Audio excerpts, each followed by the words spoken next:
What stranger will you never forget?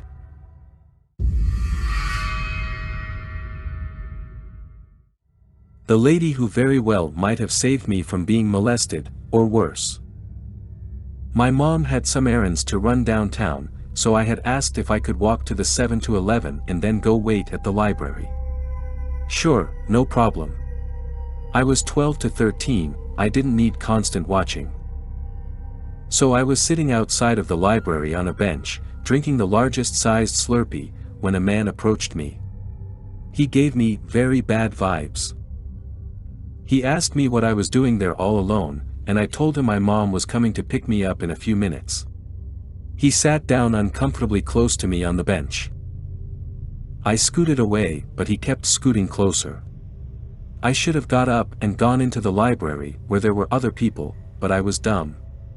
I thought, I can't go into the library with my drink, they'll kick me out. At this point, I was on the very edge of the bench. The man was sitting pressed right up against my side, and he put his hand on my leg. I didn't know what to do. Then suddenly, I heard a voice say, "Honey, there you are, I've been looking for you." A woman I didn't know came and pushed herself in between the man and I on the bench and put her arm around me.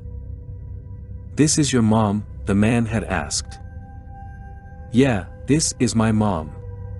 I knew she'd be here soon." The man got up and left. I told the woman, "Thank you so much." She kind of told me off for not being smart enough to get into the library where it was safe. I told her I would go right then, which I did. When my mom did pick me up, probably 10 minutes later, the woman was gone. I don't know what would have happened if the woman hadn't intervened. I can imagine though, and I am so glad she did. I wish I could thank her more.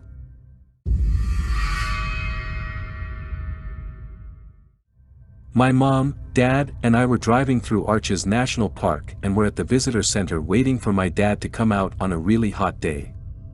This guy kind of walked up towards the back of our van kind of shifty, like he wanted to ask us something, but was too afraid to. After about 3 times of him walking up but then turning around, he finally came up to the window and with a thick Russian accent wondered if we could give him a lift up to the top of the park per se. He explained that him and 2 other guys with him were Russian students that were traveling around the US over the summer and got permission to camp, but didn't have a car since they were taking buses everywhere.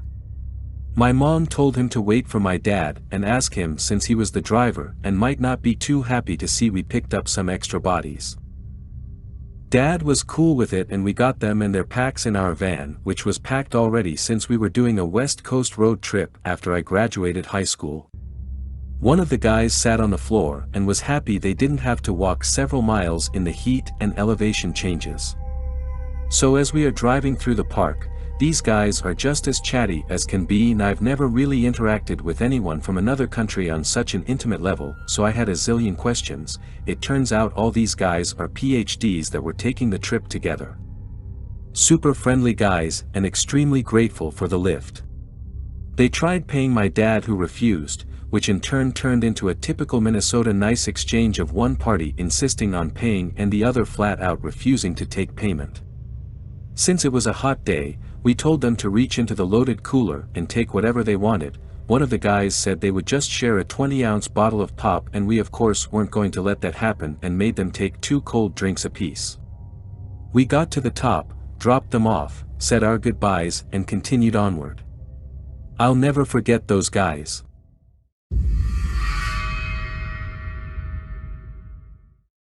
I went down to a veterinarian pharmacy I had never gone to about a year ago in the summer. I had a lot of time to wait for the prescription to be filled, first-time customer, so I couldn't call ahead, and so I went to the nearby shopping village. They had a public piano there. I've played piano since childhood and recently tried to sing and play at the same time. Knowing that nobody knew me around, I started to play and sing American Pie, 'cause who cares? A woman was just walking by and stopped and started singing Harmony. Also started up Piano Man and she sang along with that as well. We sang and played together for a good 15 minutes before I had to return, but that was just a spontaneously magical encounter. I learned she used to sing at clubs, and I told her I used to play in jazz bands. We had a good time together, and I doubt we'll see each other again, but I'll never forget her.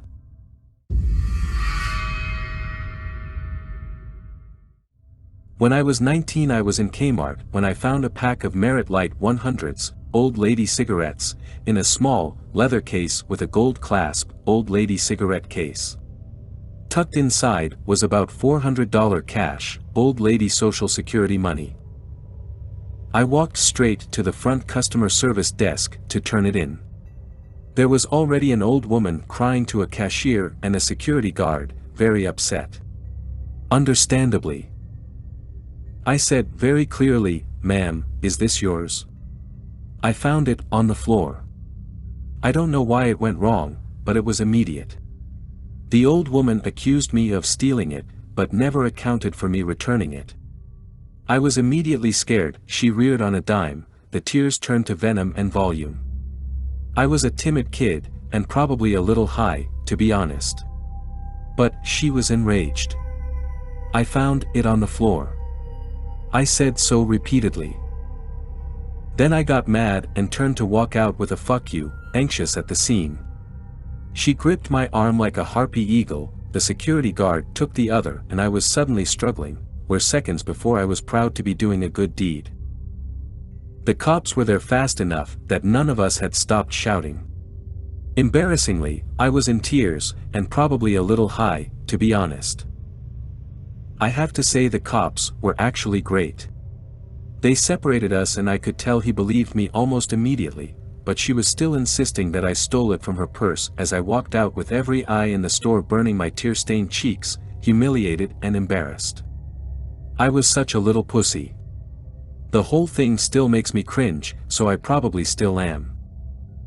P.S. I was an unusual kid in a vicious, small town in northeast PA. Some of you know exactly how uniquely mean-spirited that is, possibly intelligent, not much of a plus in that social swamp, but obviously lost, stoned, and an easy target for this sort of thing. This isn't the only story I have with a chum in the water aspect.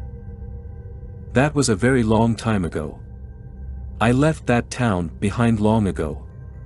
Left the country. Learned to fuck and fight. It's been a long time since anyone has treated me that way, and I'm proud to say I won't suffer similar behavior towards anyone in my presence. But still, aren't we all, really, just scared children playing house, just with greater attention to detail and more expensive props? Hoping nobody notices the underdone goth kid in the man's body making car payments, haggling with escorts, etc. And so we beat on, boats against the current, borne back ceaselessly into the past. I wrote that. You can use it.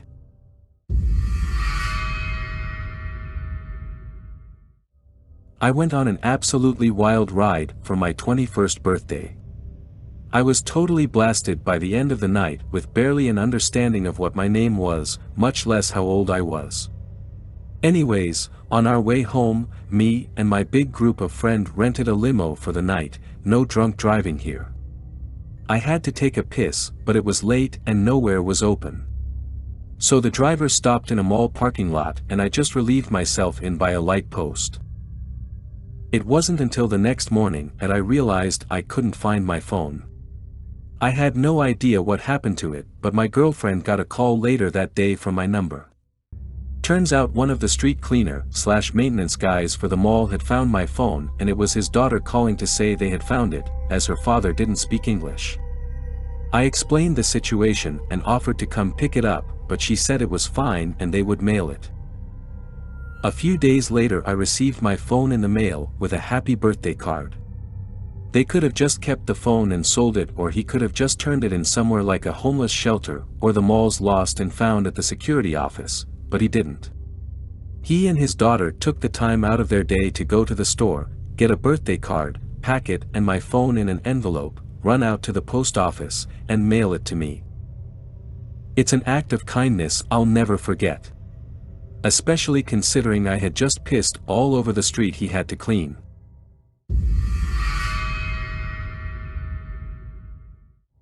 I have a very similar story. I'm a minority born and raised in the South. My family was once taking a family vacation when I was around 12 years old. We had a blowout in Georgia on our way to Florida. We put a donut on and got to a gas station 15-ish miles from where we were, where the donut blew as soon as we were trying to leave and find a Walmart or somewhere to buy a tire. We waited a while, cars driving around us etc., noon helping. Then all of a sudden, you hear loud-ass country music coming nearer and nearer.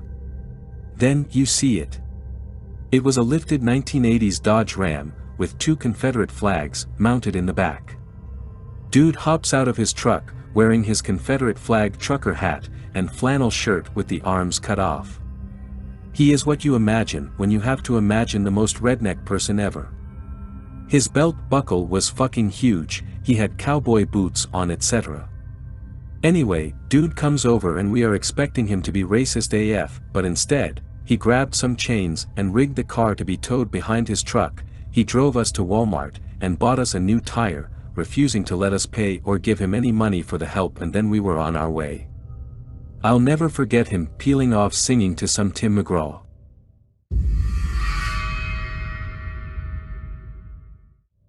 I was drunk on my front porch one night. Me and a couple of friends were shooting the shit.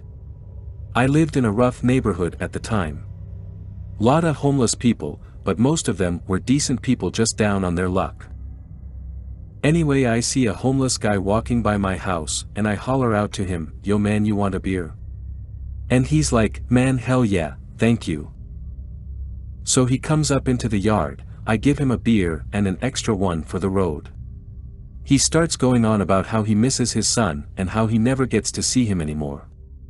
We all sit and listen to him. He starts crying and says he bought his kid a bag of brand new Hanes socks and his mom wouldn't let him have them. Now I don't know what he did to deserve such treatment. Maybe he's a total son of a bitch and deserves to be where he is, maybe not, I have no idea. But what I do know is, whatever his past, he was having a very human moment at the time and he was super thankful, not just for the beer, but that me and my friends were listening and talking with him. Just letting him vent. Then he tries to give me the pack of socks he bought for his kid, which I vehemently refused. I was like, "Man, you keep 'em, your feet might get cold out there." But he wasn't hearing it. I mean, he refused to keep them. He flat out insisted that I take them. Eventually it became obvious he wasn't gonna take no for an answer and he wore me down and I accepted them. I guess he didn't need the reminder. He moved on and the party vibe was completely gone. We all just went inside and crashed.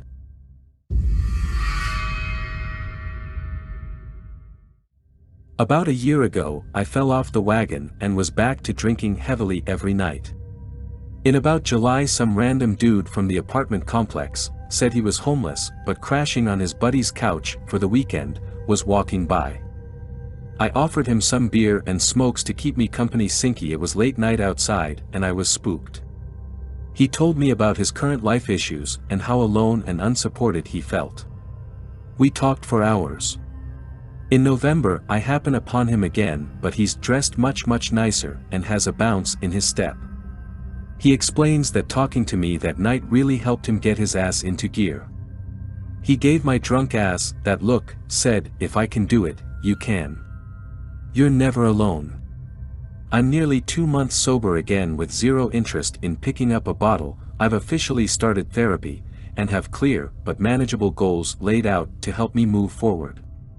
If he can do it, I can.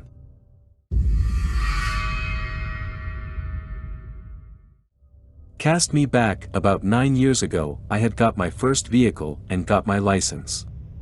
First day on the road, I decide to impress this girl I was talking to and picked her up to go to the mall. We had a great time, and as we were going to leave she starts messing with my nether bits as I'm pulling out of the mall. I'm distracted and turn without even looking. BLAM. T-boned.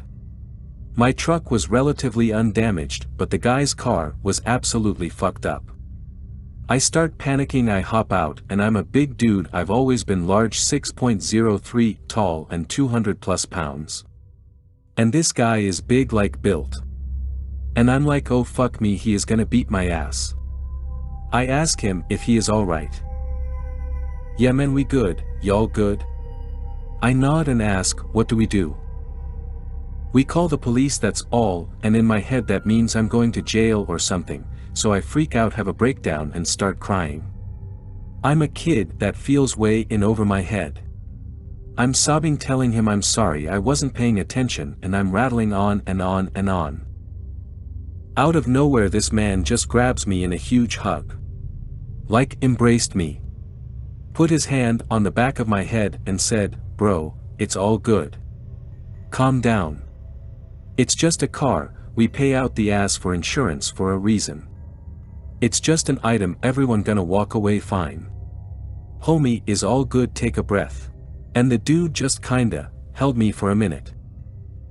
No anger, no rage. The police came, took statements. No tickets. He got his car towed and his girlfriend came and picked him up. Right before he got in her car, he looked back and said, pay attention, people die every day for carelessness. I'm glad to see you're alright now. And I will never ever forget that man. I made sure to bring his mentality into my future life. I've got into a couple fender benders here and they're not at fault, and whenever someone starts freaking out, it's just an item. Thank you for not killing me that day.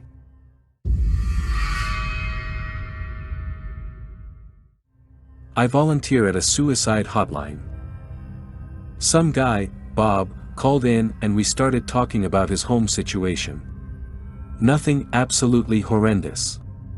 But he felt trapped and stressed and felt like he didn't have options.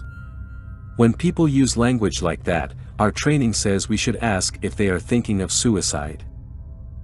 Many volunteers have trouble with this.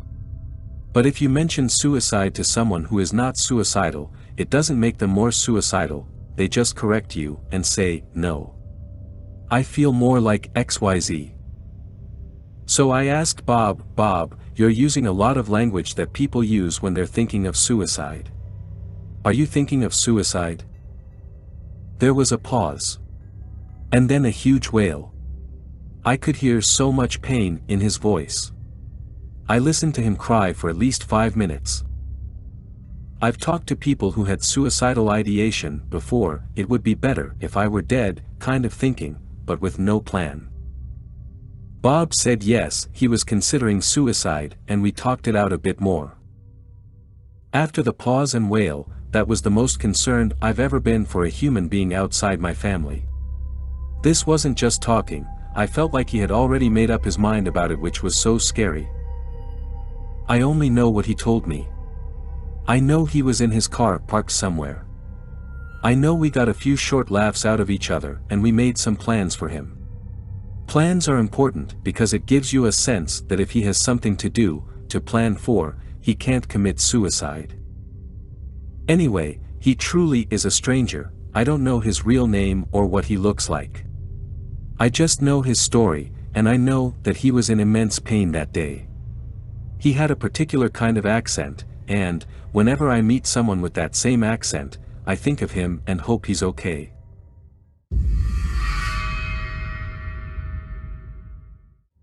When I was a broke-ass 18-year-old trying to make ends meet, I had a side hustle providing IT support for households, like a geek squad sort of thing. In practice, I would mostly set up computers for elderly people and the tech illiterate, and teach them how to use them. Or get them out of technical binds, usually with printers, by Googling on their behalf. This elderly Korean gentleman hired me to set up his new computer for him. I spent an hour setting it up and teaching him how to use it, and 2 more hours eating a wonderful lunch with the man and his wife. He wouldn't accept my invoice for just the first hour. Instead, he paid me 3x my hourly rate for all 3 hours, and asked me to come back to train him the next week. Over the course of about a month I came back 4 times, worked with him, had a lovely meal, and he would tell me about his family and his kids. He was so proud of his daughter, who was about to finish her residency and become a pediatrician. By the end of the month he was pretty comfortable on the PC, and I thanked him profusely for how kind he was and how ridiculously he'd overpaid me. He told me I reminded him of his son, who was estranged for some reason I didn't press, and that he hoped somewhere out there somebody was being kind to his son, and sharing a home-cooked meal with him. I don't know why, but more than 10 years later I can't think of that guy without tearing up. I hope everything turned out well for him. Thanks for watching. Subscribe for more.